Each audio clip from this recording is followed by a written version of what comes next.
says, Doc, my dad has bladder cancer. Okay, went through immunotherapy. The immunotherapy has now caused him to have meningitis and has pretty much lost all function. He can't talk, walk, or eat, sleeps all the time. Is there a way to reverse the side effects of immunotherapy? They make it sound like they're out of all options except using high-dose steroids, which may not even work and have major side effects. Okay, so, wow. All right.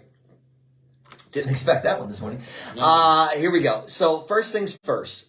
The bladder cancer obviously is a problem for you. That's one of your main issues you've got to deal with here. But now you've got a therapy that they put into place that has given the body some kind of a reaction back to it, almost like a would. So you've got this reaction. So you now have to figure out, well, how the hell do I get around the reaction, right? In my world, it's all about restoring normal.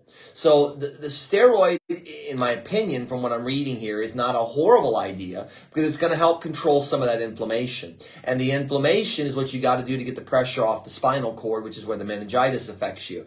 Now, the interesting part is why meningitis, right? What about immunotherapy would cross into the cord and attack it like that? Now that you've got this, you have this chronic inflammatory response going on. So in my world, I run an IUP. That's what I would do. If this individual is in a hospital or hospice care or something of that nature, and that's not an option for you, then I would immediately jump on it. Again, I would use anti-inflammatories, but I would do more of a nutritional sound.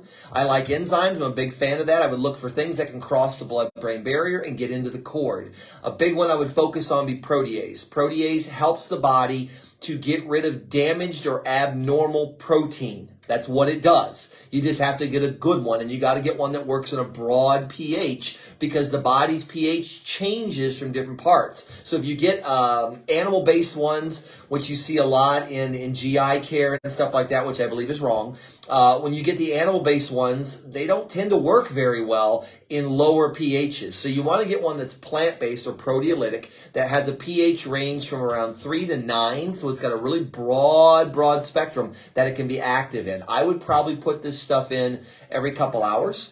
If it were me, I use a product in practice called Trauma, T-R-M-A. It's high in protease. It's high in a little bit of cellulase and things like that, and some catalase. But the idea behind it is it's going to help take that inflammation down.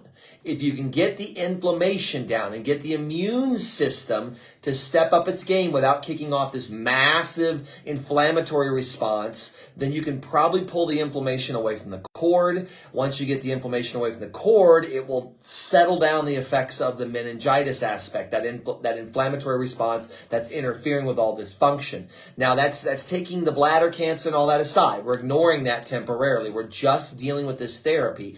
And you have to try to get the body to recognize, hey, whatever we were doing here wasn't so good. There are other therapies you can do. I do them all the time in practice where you can harmonize against sensitivities. You can take something the body doesn't respond well to, see how it physically weakens it when you get it near the body, and then you rebalance it or you tune it in and get the body to harmonize it. You can do it with its own fluid, saliva, spit, urine. All those things can be used to help harmonize this. And then you want to do anything you can to bind whatever's there and try to help pull it out of the body. So in this case, if they're doing some kind of an immunotherapy, they're trying to elicit a response. So you're not going to really have like a heavy metal or something like that you're trying to get rid of, as much as you're going to end up having more of a kickoff or a certain physical response. So I would focus on getting the inflammation under control.